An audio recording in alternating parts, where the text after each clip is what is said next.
everyone and welcome back to Warhammer Quest Cursed City, and last time we made it through the required deliverance in order to actually get into our first decapitation mission, which is called the Fell Guardian. It uses a set map with set enemies which are on the board, except the Vaskir, which is off the board, and he is our main target. He has to fall for us to win. I've got the booklet here. We're going to cover the rules. Hostile Group 1 is the 6 bat swarms, 3 of which are at your bottom right, 3 of which are at your bottom left. Hostile Group 2 is 6 corpse rats, which are top of the map and then top left of the map. And then Combat Group 3 is the Vaskir itself. There's a unique event table. And let's see, Hunted from the Shadows. There's a few rules here for the Vaskir, that's why it's not on the table. When its hostile group would activate, if the Vaskir isn't slain or already on the battlefield, you randomly roll, and there's numbers on the map in the book, and it appears at one of the realm gates related to the number. Then it damages the closest hero for 1 damage, no matter how far away that closest hero is from the gate at which they appear. Hostile groups, they can't be driven off, which I keep forgetting about, honestly, the driven off rule. But they can't be driven off, and when their hostile group activates, you roll a d12. If it's a success, you deploy 1 hostile from the group that's dead, from the Lich Gate whose number matches the score on the quest dice, so you would roll for that too. And if you get a critical success, you deploy 2 slain hostiles, using the same rules. The Vaskir, however, once he is dead, he is dead. He does not come back and can't be reinforced. He also cannot be stunned, he's immune to stun, thanks to overwhelming bloodlust. Task to protect. After a mysterious object is removed, of which there is 4, 1, 2, 3, 4, and if the Vaskir has not been slain, pause the hero's activation. The Vaskir appears next to them and activates. And when he activates, he gets 2 attacks. Or sorry, he gets 2 behaviour rolls. And just a reminder, it's already nighttime, so he's rolling a d12 and a d6 and doing 2-4 damage with his basic attack. So he does that, and then retreat to darkness. If he suffers damage from a weapon action, and there's still 1 or more mysterious objectives, so this is why you have to go around and clear them, he flees. But he keeps the damage. So that's also why he can't be stunned, to stop him from fleeing the table in that way. So we win if he's dead, and that means we can go up to level 2 in experience. We get some other stuff happening and we get some lore. So with that, let's get started. Now, because of how big this area is, rolling dice on camera is going to be a little bit of a problem without moving things, so just know that I am rolling them. We are keeping all our destiny dice, 2, 3, 4, 5, 6. That is an excellent way to start the turn. Our elf gets a 5, 5, 5, 2. Also, she is inspired, and I forgot to mention last time, on her inspired side, she gains a new ability called Hunter's Eye. If she spends a 6 to do a weapon action, she increases the damage by +1/+1. Our Witch Hunter's dice, 2, 2, 3, 5, and he's also inspired. 1, 3, 4, 4 for Captain Imelda. She's the only one who isn't inspired, unfortunately, but she has 1 inspiration point. We'll come around here. These are Dwarf's dice, 3, 4, 4, 5, and I've already shuffled these, so that will be Krillin, our Wood Elf, going first. That is Imelda. That is Barden, our Dwarf. Did I shuffle these? Yes, I did, okay. That's the Vaskir right there. Hostile Group 2 is the Rats, I think it was. Yes. And Hostile Group 1 is the Bats. And they are going last, as it turns out. But there is a lot of them. So the closest... The exit is top left, incidentally, as well. So I think grabbing that one and then going round is probably our best bet. So Krillin will spend a 2 to move 3. First of all. 1, 2, 3. She is fast. She could start picking off some rats if she moved. She spends her 5. She gets to move 5. 1, 2, 3, 4, 5. She'll spend another 5. 1, 2, 3. And that means she can start peppering shots at the rats. So she's got 1 of her own die left over. On her inspired side, she rolls double d12. She'll shoot an arrow at the closest rat, which is it's just a small cluster. And she got a crit, which is 3. How many wounds do they have on I don't know if their wounds go up at night time. Let's see. Wounds 3, but then the big rat has 4. So she killed the small rat base. That might reinforce when they activate those, so put them to one side. They're hostile group 2. I'll put them next to the 2 icon so I don't forget. And then she'll spend a 2 off the Destiny dice to shoot at the other small rat board, because if she gets a crit she just kills it. She got a normal wound. What does that do with her? It's only 2. She'll spend the 3 to fire again. She killed it. So that's gone as well. She'll spend the 6 off the Destiny board, so that means this attack is doing +1/+1 thanks to her inspired roll. That is kind of cocked. Okay, fine. We're going to count that as a crit, which would normally be 3 damage. The Hunter's Eye makes it 4, which is enough to kill the big rat, who makes all the rolls. But again, they instantly get to try and come back, either 1 or 2 of them. But they won't appear there. They'll appear at Realm Gate, so that's not so bad. That's her turn. And then Imelda, she'll spend a 3 and a 4 to move 8. 1, 2, 3, 4, 5, 6, 7, 8. Now she can only hit that bat because it's adjacent to the door. She'll spend her 1 to do so. She got a crit. What's she on? 4. Definitely killed it. Oh, actually no, I think they have a chance to reduce to 1 that I keep forgetting about. On a 10 plus, they reduced by 2 to a minimum of 1. Nope, it died. Oh, I forgot to roll for inspiration for Krillin. She did like... how many did she do? She did 6, 7, 8. Yeah, she got an inspiration point that she'll just use for a reroll because she's already inspired. And then Imelda, she's only got 1 die left. She'll overwatch. It'll go down to a 3 and she'll overwatch, waiting for the bats to come and get her. Then after her is good old Barden, and my hope is he is going to get that mysterious objective. So he's going to spend 3 of his dice to move 9. 1, 2, 3, or 3, 4, 5, 6, 7, 8, 9. That's not good enough because it needs to be within 3. He'll spend his own last die and then he'll spend one of the last 2 Destiny dice because it's within 3 of it, so he can fire his harpoon at it and remove it. I don't know if you still get to draw loot for these. Presumably you do, because he's using his hook line loot. So you can draw 3 treasure cards. No, he can keep 3 treasure cards, but he draws 2 and picks 1. But unfortunately then the Vaskir appears and tries to murder him. So it's either 1 Realm Stone or a Shard of the Night. Use this card. If used, this hero suffers 1 damage but increases his next weapon. He'll take the Realm Stone. He will for sure just take the Realm Stone because he has the need for cash. But the Vaskir immediately appears behind him and activates.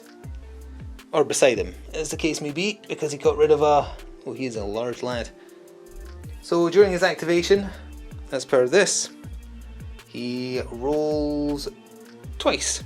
So his first activation is a 10, which is charge, but he doesn't need to move, so he just goes straight to the attack. A normal hit, which is 2 damage, and Barden's defense is a d12. He didn't block it, so he took 2 damage. So that's a grievous wound, because it's a wound that goes to a grievous. Other activation, it's a 4, which is Bounding Leap. They make a Gaping Maw weapon action that must target an adjacent hero, and if it isn't adjacent he can move towards them. Then the acting hostile makes a Gaping Maw action that must target the adjacent hero. That's what it just said. Why does it repeat itself? Is this an error? It seems like they repeated the text twice. Either way, the Gaping Maw, it does huge damage, but it only has a d12. Oh dear. Oh dear, that's a crit. Barden's defense is also a crit, but unfortunately damage still gets through because he blocks 3, but he did 5, so he gets another grievous wound. And as far as I can tell, the Vaskir stays there because he would only vanish if he gets wounded, and he hasn't been wounded. And then, oh, that's utterly unfair because now it's his turn to activate, and presumably he still gets an activation even though it's out of sequence. Let me see if it specifies. Because Cursed City is a very fair and standard affair, it does specify that him appearing when a mysterious objective is removed does not affect his ability to activate. So the Vaskir goes... Oops, that was a 4. I'm just getting the bat back where it should be. A 4 is just the bounding leap thing, so it's another Gaping Maw attack. He critted again, because of course he did, and Baron only got a normal defend, which is, 1, so the Vaskir did 4 to him, which is 2 more Grievous, so any other hit will take him out of action immediately, because this is a perfectly balanced game. And then a 10 is just a charge, so he would be doing his d12, d6, which is a normal wound. He has an inspiration point to re-roll this. His normal wound is doing 3, 2. He needs to use his inspiration point to re-roll because he needs a crit to live. Nope, he's out of action. He's gone because this game is very balanced. And then after him is Hostile Group 2, which is the rats. So let's see what the rats are doing. 7. I don't think that was on camera, but it was a 7. Which is advance. And they advance 3. Or 1. Oh, sorry, we have to roll to see if any of them come back. Nope, that's handy. So 3 towards the nearest hero would be Corellian. So sticking 1, 2, 3. 1, 2, 3. 1, 2, 3. It seems a bit weird that they would abandon their posts, because aren't they supposed to be guarding the objectives? And then before the bats activate, Saltspire gets to go, and he'll spend a 3 and a 2 to move 7. 1, 2, 3, 4, 5, 6, 7. He'll spend, oh actually I forgot there's still 2 Destiny Dice that haven't been used. In that case he'll spend a 5 to move 4. 1, 2, 3. Actually a 3 was enough, so he still has a 5. Sorry, a 2 was enough, so he still has a 5, which he will spend to shoot his Judgment, which on his flipped side is a d8, d12 into the Vaskir. And he critted it for 4. Does he have any damage negation? Gnarled Hide, yeah, of course he does. Nope, but he does, if he gets a 9+, he reduces damage taken by 2 to a minimum of 1.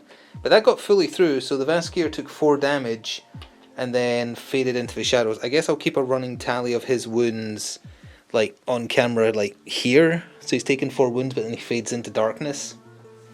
I guess we'll put him there. He has 14 wounds, incidentally, so he's got 10 left.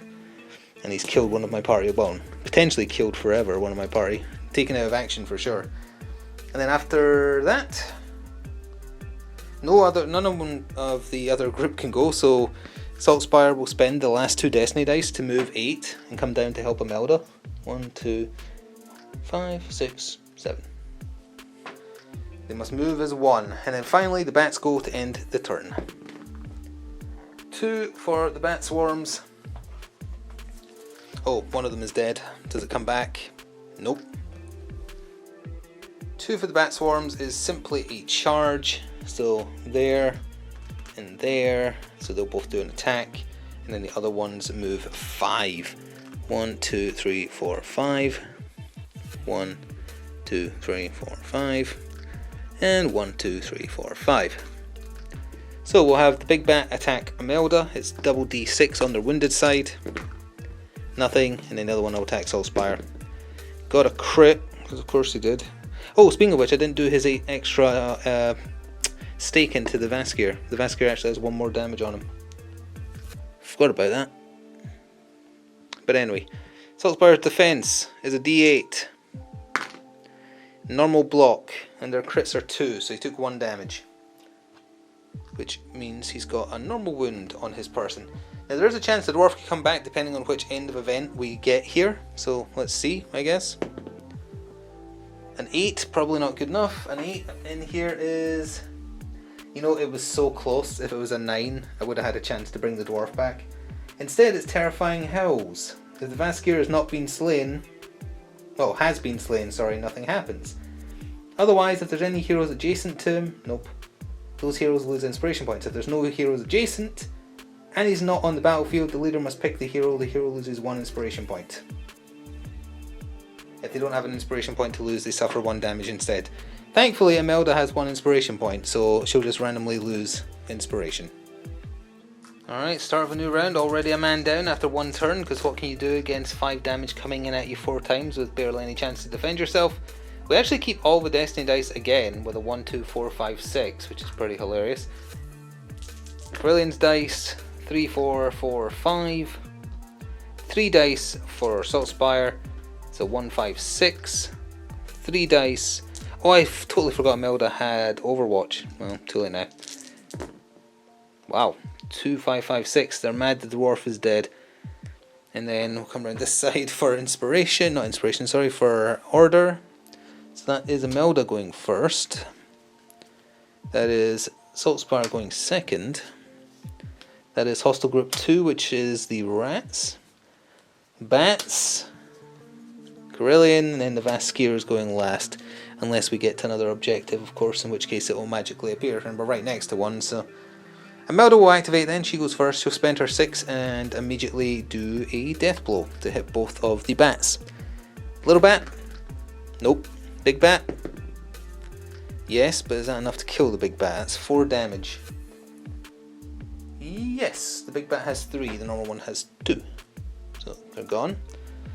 And she'll just spend a 2 to kill the other one, hopefully. Yes, it's gone. Then she'll spend the 2 off the Destiny board to move into the room. 2, and then she'll spend her own 5 to loot this, and she looted a Liquid Courage. When this treasure card is used, pick the hero or one adjacent hero. That hero gains an inspiration point and becomes stunned. Nope, she'll just get rid of that because that's garbage. Anyway, the Vaskier appears next to her. I'm going to put him there so that Saltspire can hit him if she doesn't, and immediately activates twice. Let's see what he does. I mean, I guess it doesn't matter when they're adjacent. 12, yeah, it's a charge, it's just going to basic attack. And then a 3, it's the bounding leap. So he's doing a talon attack and then a gaping maw. First one, he did a crit, which is 4 damage. And she is a D8 defense. She didn't block any of it, so that's 2 grievous wounds. Done and done. And then the other attack, which is just a D12. He got a normal hit with it, which is 4 wounds. So even if she crit blocks it, she'll still take damage. She normal blocked it, so she still took 3, which is wound, grievous, and then wound. So she has no activation dice of her own left. And that's his turn at least. Who can do the most damage out of her and Saltspire? Saltspire could potentially do 5. Yeah, she'll say that's enough for her turn. Saltspire will activate, he'll spend the 1 off the Destiny board to move into the room. He'll fire his gun at point blank. So D12 and D8, looking for a crit. Good enough. Potentially the extra stake. Nope. Does he reduce the damage by 2? No, he doesn't. So he took 4, to be fair. So actually, if I put, that's 3 added on, then we'll just flip one of these and take the other one away. 6 wounds done. Then he immediately fades into darkness. Then he'll spend a 1 to move 3. 1, 2, 3. And he'll slash with his Ardent Blade at the bats. He hit them for 2 for normal bats if they don't ignore... Oh, I forgot about their ignored damage. They didn't. The little bat's gone. And... He'll spend the Destiny die, a 4 and a 5 on the Destiny board to move in and then attack again. Normal hit is only 2 damage unless it does the stake as well. Nope. Well, I'll say he hit the small one because I didn't specify. And we're going to lose anyway, so who cares? Alright, Hostile Group 2 is the rats. Do they reinforce? Oh, wrong die. Do they reinforce? Although I'll keep that as where they spawn if they do. 1. So 1 on the board is right at the very top. So a single rat appears all the way up here. Right there. And then we roll for their behavior. 8. Death Leap. A charge, and then if they attack and deal damage, they kill themselves. So that would be a charge's double move, so that is 6 in total. So the one that just spawned is definitely making it. 1, 2, 3, 4. 1, 2, 3, 4, 5, 6. 2, 3, 4, 5, 6. 1, 2, 3, 4, 5, 6. So 2 of them can make the actual Death Leap attack. Each hostile makes a charge action, reroll failed attacks. After making this action, the hero makes 1 free action. Now that's slightly different on their... Alright, first attack, gets a crit on her. She's up to D8 defense because of the upgrade I bought her. So a crit for them is doing 2 damage, so she blocked 1, so she took 1 damage. And then the other one, she'll do her free attacks in a second, same thing. She didn't block, so that's just 1 damage, so that becomes a grievous wound. And her free attack against the first one, killed it. Second one, did 1 damage to it. There. Then after them, the bats get to go. Do they reinforce at all? Yes, 2 of them come back at gate 7, which is right there. Of course it is. It's right there. And then what do they do? 10. Frenzied Assault. They charge and they can reroll. Oh, I forgot about the rerolls. Oh no, it doesn't matter. The rats hit every time. Well, he's just there, so he'll attack. It's a charge, so they're definitely getting in. So they're all getting an attack against Salt Spire. With rerolls, first normal one, nothing. With a reroll, nope. Second one, got a crit, which he did not block, so he takes 2 damage. That's a wound, goes to a grievous wound, and then he takes another wound. And then 1 more. Gets a crit. He fully blocked that one at least. Then after him, Corellian gets to go. She'll spend her 4 and a 5 to move 10, because she needs to run down to where they are. 1, 2, 3, 4, 5, 6, 7, 8, 9, 10. And she'll shoot at one of the the bats rather, with her final activation die, because why not? She killed it, and then she'll spend the last destiny die that's going wanting on a Vit roll, which she actually got rid of her Grievous, so there is that. And that's turn, so end of turn event. A 2, that's probably not good. Relentless Predator. If the Vaskir has been slain, nothing happens. Otherwise, the leader removes either 1 wound counter or 1 grievous counter on the Vaskir. Well, he's back to 6 wounds because that grievous counter has to go. Why wouldn't they just say subtract 1 wound from his... Like, that's so unfair that he's healing 3 instead of 1. Because it specifies wound or grievous wound token, which sucks. What if I just used entire singles to heal him there, or to track his damage? Oh well. Well, this will probably be the last turn, because I imagine everyone's going to get killed by the Vaskir. We lose 2 5s. We keep a 1 4 6. Corellian has all 4 dice. 2 3 3 5. Felspar has only 2 dice, 2 and a 3, and Imelda has 0. I forgot to shuffle the initiative cards as well. Let's just quickly do that. I mean, there is only 2 mysterious objectives left on the map, but the Vaskir is back to 6 wounds taken, so he's at, well, not quite half health. 7 would be half. There we go, shuffled. So Corellian is going first, then the bats, then Salt Spire, then Imelda, who can't do anything without Destiny Dice, then the rats, and then the Vaskir is last. So there is that, I suppose, although he does automatic damage when he actually appears. Wait, I didn't do his turn last turn, did I? I didn't do his normal turn, so he should have damaged someone for 1 damage. Nuts to it. So, Corellian will shoot arrows. Missed. Shoot again. Killed. Shoot again. Killed. And she's got 1 die left. She'll move with a 5, 4, 5, 1, 2, 3, 4, 5 over there. That's her turn, and then it is the bats who are all dead. Do any of them reinforce? No. So after them, it is Saltspire. And I guess he'll use both his dice for Vit rolls, which are 2d6s, because he's garbage. He did crit heal, so he'll get rid of his crit. So he's only got a normal wound left on him. Then after him, it's Imelda. She'll spend all 3 Destiny dice to try 3 Vit rolls. She can get rid of her normal wound, and then she has 1 more. And she can get rid of a Grievous. So she's got 2 dice next turn. But that's it. That's the entire hero turn. So then it goes to the rats. Who do they reinforce? Whoops, where was that? I think that was there. They do. They get 1 back at 1, which is the top of the map again. So all the way, stretch, all the way up there. And then what do? 7. Advance. Move 3. 1. Oops. 2, 3. 1, 2, 3. 1, 2, 3. And 1, 2, 3.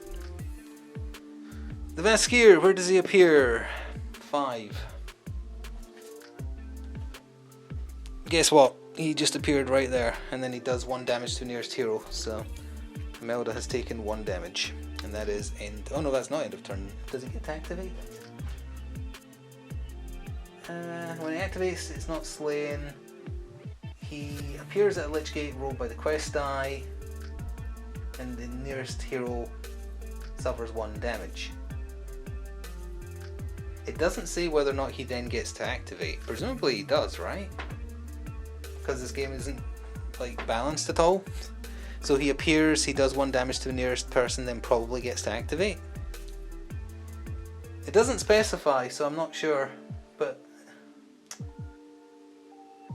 I don't know. I mean, presumably he does, I guess. We'll roll. Although it's just going to be a double attack on Imelda to kill her anyway. That's an advance, that means he's doing a Talon attack first, and then another Talon attack. So 2 Talon attacks. First one missed. Second one is a crit. She blocks with a d8. She actually crit blocked, but unfortunately his crit is a 4, so 1 damage still gets through, so her normal wound becomes a Grievous. It does leave her with 1 activation die next turn. End of turn event. 3. Relentless Predator. Oh good, he heals again, and because I haven't done any damage to him, he heals another Grievous wound, so he's back to only 3 wounds dealt to him. Wonderful. Well, Destiny dice for the turn. We lose 2 5s.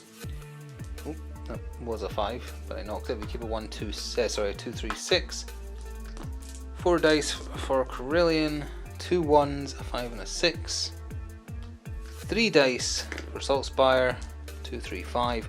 1 dice for Imelda, which gets a 1. Of course she does. And again, forgot to shuffle these beforehand.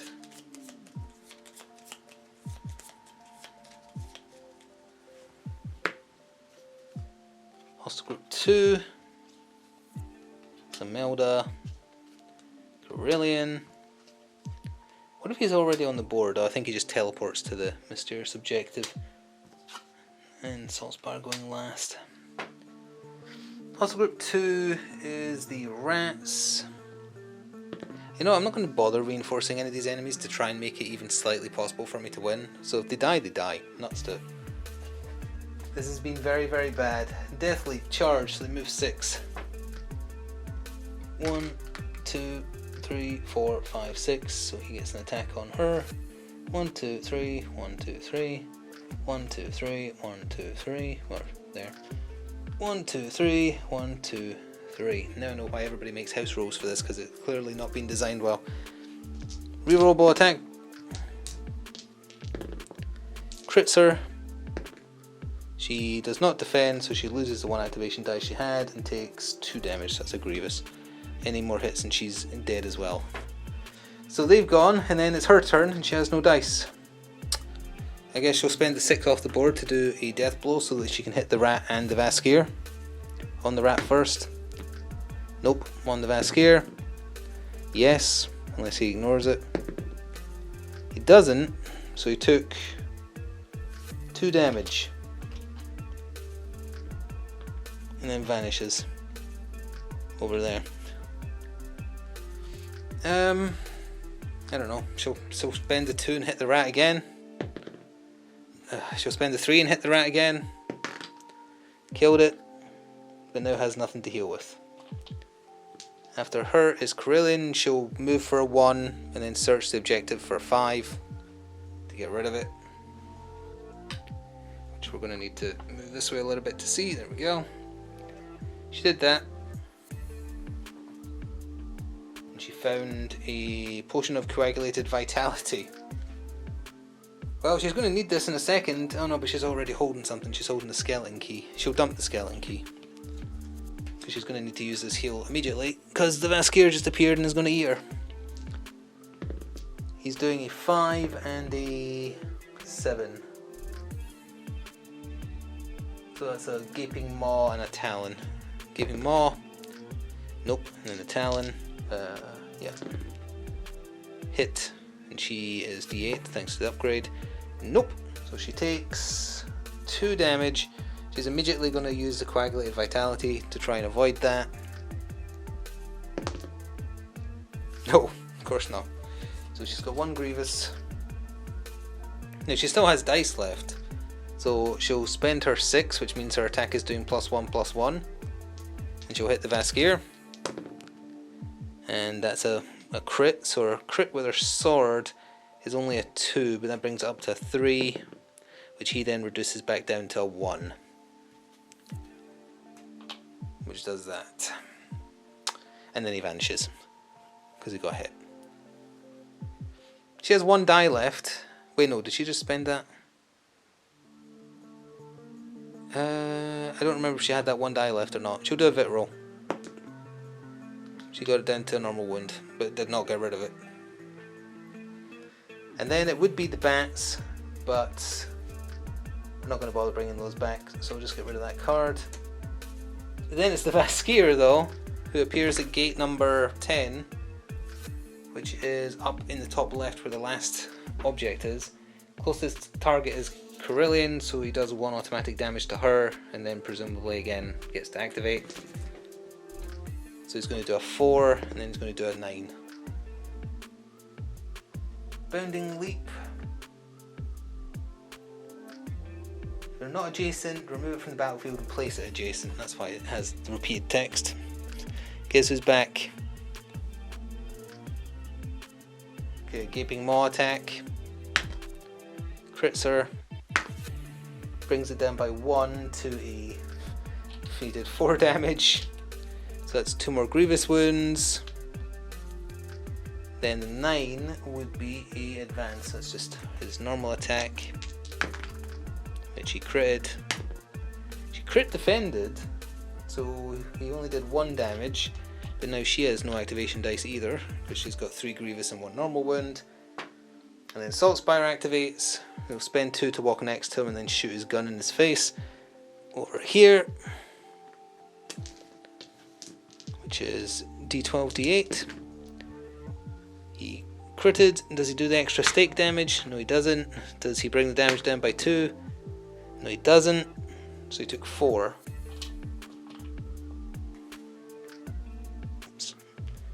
4, and then he fades into darkness again. In the turn event, 11. Inspiration. Give Salt Spire an inspiration point. Alright, another turn. If we don't get good Destiny dice, 2 of the 3 survivors can't do anything.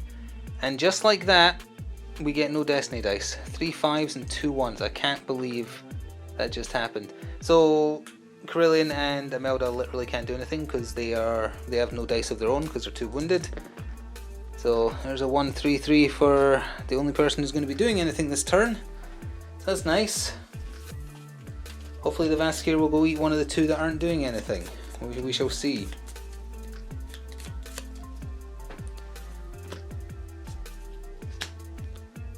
Well, Imelda can't do anything, so that's nothing. And the Vaskir activates, and then Carillion activates, and then the rats activate, and then the only one who can actually do anything goes last, because of course he does. Imelda activates, Doesn't do anything because she can't. Vaskir activates, and where's the D12? There it is. And then he appears at door number 9, which is the same door as last time because that's 9, 10. So he's up there, and then roll for his first action. It'll be a 1, and then it's a 10. The 1 is Terrifying Howl. All heroes are stunned, and then he moves 5. 1, 2, 3, 4, 5. I don't know what stunned means, and I can't really be bothered looking it up. And then 10 was the other one, which is a charge. So he's going to be there. And he just does this basic attack against Carillion. Hit her. She's out of action. So there she goes. Which would have been her turn next, but she's gone now, so that card's gone. The rats. It's a 1, which is Sewer Swarm, remove all wounds, and then they make an advance. So they don't have any wounds. 1, and then he would have to stop. 1, 2. 1, so 2 of them get to attack her. A crit, defense roll, nope, she is out of action. So that's her card gone. And then finally Saltspire. He can't even shoot his gun. Oh wait, no, on his flip side it's a 3+. So that's he actually will fire his gun at the Vaskir. He only got a normal wound, which is 2. Did he get the extra stake damage? Yes, he did, so it's back up to 3. Which he then brings back down to 1, because of course he does. And he fades away. So then he'll spend the 1 and the 3 to move 6. 1, 2, 3, 4, 5, 6. And that is the end of the turn. The 2. Relentless Predator. He removes a wound. Nice. There we go. End of turn. Alright, let's give Saltspire all the dice. He gets 1, 3. Those go away. Those go away. He gets 3 dice because he has 1 wound on him. 1, 4, 6. Come around this side for initiative order. The rats. Him, and then the Vaskir goes last. So the rats, see what they do. 2. They do the same thing again, advance, that's 3. Yep.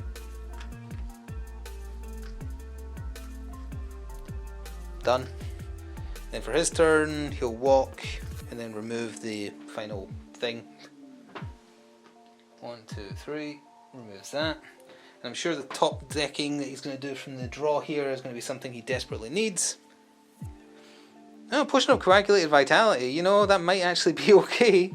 Wait, did I put that back on top of the pile by accident, or was that just chance? Oh no, it was chance. Okay. Well, he might need to heal. The Vaskir appears next to him, of course. Does 2 things. Does a 2 and a 3. So that's just a normal attack. 1 normal attack and 1 maw. So normal attack, did a normal hit. He blocked 1 of it, but it did 2, so his wound goes to Grievous. And then the other, the maw attack, missed. He was lucky. That left him with a 6, so he'll once again shoot the Vaskir. He'll spend the inspiration point he has to re-roll that. Okay, that's more like it. Did he get the stake damage? Nope. Is the damage reduced? Yes. So instead of 4, it goes down to 2. Like that. Oh, but I don't think the Vaskir disappears because there's no more markers left, right? 6, 7, 8, 9, 10, 11, 12. He has 2 wounds left and I've got 1 destiny die. Oh, and he'll use his potion of Coagulated Vitality to see if he heals the... Oh, his Vitality roll is a D6. I rolled the wrong thing. He did actually bring his Grievous down to normal with that potion he just picked up. He'll spend the 3 to do a sword attack. Come on. He missed. End of turn. Oh no, sorry, not end of turn. The Vaskir gets activated, of course. How could I forget? This is where we lose. A 5, which is maw attack, and a 10, which is normal attack. Maw attack. He crit. He missed, so crit with his maw attack is 5 damage. There's 1, 2, 3, 4, 5. And then the normal attack is a crit. He actually crit blocked it. How much does his... He still took 1 damage though, so he only has Destiny Dice next turn. And end of turn event. A 5. Attack from the shadows. Vaskir's not on the battlefield. No, he is. The Vaskir is on the battlefield. Make a behavior roll for the Vaskir. Hey, this is how we lose. 12. He does a charge, so it's just his basic attack. Oh, he missed. There is but yet a slim glimmer of hope. Okay, final turn one way or the other. If he doesn't get any Destiny Dice, we instantly lose, but he only loses 2 6s. He keeps the 2, 3, 5. He has no dice of his own. If I hadn't used that Coagulated Vitality, he would have died right there, incidentally. Turn order. He is going first, so as long as he doesn't whiff, he's going to kill it. It's going last anyway. So he's only got a 1, 3 and a 5. He'll spend the 3, because that's all he needs. Wait, was it a 3? Yeah, 3 on his flip side, so he can do his gun. A normal hit would be 2 damage. How much has he got? 6, 7, 8, 9, 10, 11, 12. Oh, pardon me, that's exactly enough. With the extra stake damage, maybe? Nope. Does he reduce it? No, he actually did die. Jolly good. Get that horrible nonsense out of here. Now he technically can't leave. He can spend a 2 to move 3. 1, 2, 3, which wouldn't be close enough to the door. If he spent the 5, then he couldn't open it this turn anyway. But I don't want to play another turn, so we'll just pretend that 1 die is enough for him to get here, and then the 5 can flip it, and then he's gone. We had to basically cheat to win. But the game was most definitely feeling like it was cheating against me, because imagine if the bats and rats were still constantly spawning as well. How ridiculously stupid is it to make you do a deliverance first to make sure it's night for these, and then it puts you up against something that does potentially 10 damage a turn when your heroes technically have 8, because you have 4 but you flip a card from a normal win to a Grievous. Let's see if the people die. Does Carillion die? Nope. Does the Amelda die? Nope. Does the Dwarf die? No. So none of them died, but that was not fun, quite frankly. What happens when you win? They can progress to stage 2. Anything else? Does it not bring down like fear and influence at all? I'm not seeing anything. I have to read entry 87 on page 30. Oh no, there we go. If the heroes are not successful, grow fear and influence by 1. If you're successful, you don't influence them at all? Who like plotted this out and thought it was a good idea? Page 36, okay. This rulebook, presumably. Page 36. Nope, the other one. It's another thing, constantly going between books. Page 36, entry 87. The exhausted heroes, I'm just going to edit that on the fly. The exhausted hero is triumphant. After slaying the Vaskir, we discovered what it was protecting, a gravesand hourglass engraved with necromantic runes. Notes reveal that the owner of such an artifact is slain. If the owner of such an artifact is slain, another soul in the mortal realms dies in their stead. So as long as Radakar and his minions are protected by these phylacteries, their defeat is impossible. The heroes resolve to locate and deal with each of the wolves' lieutenants, destroying any phylacteries in order to stop them. Then they can assault Radagar's keep. So really that wasn't even like progress. That was just setting up the story, which is you have to find the phylacteries of his lieutenants to stop them spawning. But it does also raise your cap, and everybody gets experience. They become novice level 1s. But then the game expects you to do another mission to become veteran, and then another level to level up, and then you can do one of 2 actual decapitation missions to kill one of the lieutenants. Then you can do the other one. Then you've got to grind another 3 basic levels and repeat the process. I don't know, I was talking about this to a friend, the grindiness of this, it essentially is the same as Blackstone Fortress, but Blackstone Fortress hid it better. They seem to just blatantly throw it in your face that they just want you to do busy work here and make it seem less like an adventure and more like a chore. So I'm not sure if we're going to see more Cursed City. Honestly, I've found the last 2 recording sessions of it thoroughly unpleasant. It's not balanced correctly, it's tedious, and Blackstone Fortress was just more fun. Plus, these aren't getting any views anyway, so I know it's not exactly a must watch, so we'll see.